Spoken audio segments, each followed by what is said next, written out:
Young people have been at the forefront of climate action, and we want to continue to lead. We had many strong messages coming from young people, but to keep this succinct, our overarching message is one of unity in facing the challenges ahead while keeping our social justice lens on the climate crisis.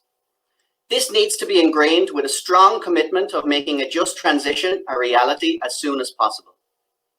Young people are imagining the future they want, and yes, it is one of green jobs and low emissions, but dig deeper, and we envision a much fairer society with reduced inequalities. An economy with low carbon public transport, home heating, retrofitting, and electric vehicles sound appealing, but needs to be affordable for everybody. Policies must not exacerbate regional inequalities that already exist, since most people in greenhouse gas intensive industries can be found in regions that are already underinvested in.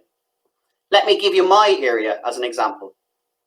I grew up on a farm in rural Galway where I could see Bordnamona power station from my back garden. Their bogs are still connected to my bog and farm. After decades together, our community and Bordnamona are inextricably interlinked. When I walk down my farm and look at Bordnamona, I understand it's a carbon intensive industry. But what I also see is by far the single biggest employer in my community for decades. Bordnamona afforded my friends and the generations before them the opportunity to live and work where they grew up.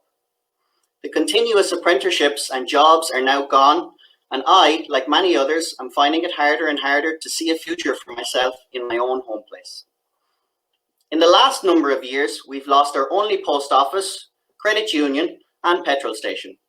Even the local link bus drives through our empty village without stopping.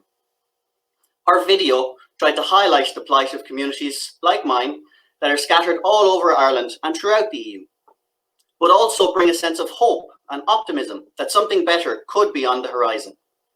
We are at a crossroads, and there is another path we can take. So today, we call on NESC to help save our communities. We plead with you to remember that you are not just changing policies, you are changing the way many people have lived their entire lives. We see the SDGs as having an important role to play, drawing together climate action, reduced inequalities, decent work and economic growth, and affordable clean energy. If we are to make the most of the Green New Deal, it will be necessary to bring everyone with us. Help us be part of a positive, inclusive journey for a just transition. Do not leave us behind. Thank you very much.